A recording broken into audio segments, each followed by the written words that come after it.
ഭക്തിഗാനങ്ങൾ എടുക്കൂ. അതെ, എത്ര ഭക്തിഗാനങ്ങളാണ്.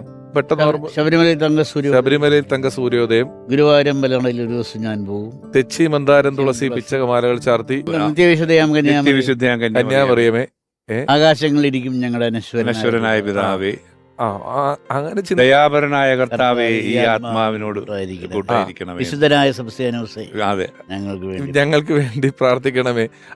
ഇപ്പൊ നമ്മള് ഇങ്ങനെ പറഞ്ഞ് ഒരു 10 പാട്ട് ഭക്തിഗാനങ്ങൾ എന്ന് പറഞ്ഞാൽ ഇപ്പോഴും നമ്മൾ ഇരുന്ന് പറയുന്ന പാട്ടുകളാണ്. എന്നാൽ ഇതേ ആള് തന്നെ ഈശ്വരൻ ഹിന്ദുവല്ല, ഇസ്ലാമല്ല, ക്രിസ്ത്യാനിയല്ല എന്ന് പറഞ്ഞു. അത് എന്ത് രസമായിട്ടാണ്. ചന്ദ്രനുമല്ല. ഞാനത് വേറൊന്ന് കേട്ടിരിക്കുന്നത്, ഈ തോപ്പിൽ ബാസി KPSCക്ക് വേണ്ടി ഒരു പാട്ട് എഴുതണം എന്ന് പറഞ്ഞ് വയലാറിനെ കാത്തിരുന്ന് മടുത്ത് ഒരു ദിവസം തിരുവനന്തപുരത്ത് നിന്ന് വരുന്ന വഴി പിടിച്ചു വെച്ച് എഴുതിച്ചു എന്ന് പറഞ്ഞു. അപ്പം അതിന് മറുഭാഗത്ത് അത് ശരിയാണെന്ന് അറിയില്ല, 2 പേപ്പർ. പക്ഷെ പറഞ്ഞതിന് കുറച്ച് അതിശോക്തി കാണുമായിരിക്കും. ശബരിമലയിൽ തങ്ക സൂര്യോദയം എന്ന് എഴുതിയ പേപ്പറിൻ്റെ മറുവശത്താണ് ശബരിമലയിലും കല്ല്, ശക്തീശ്വരത്തും കല്ല്, തിരുപ്പതി മലയിലും ഗുരുവായൂരിലും തൃശംബരത്തും കല്ല്, ഈ കല്ലിനെ തൊഴുന്നവരെ കൽപ്പണിക്കാരെ മറക്കരുത്. ഇതിന്റെ മറുവശത്താണെന്നാണെങ്കിൽ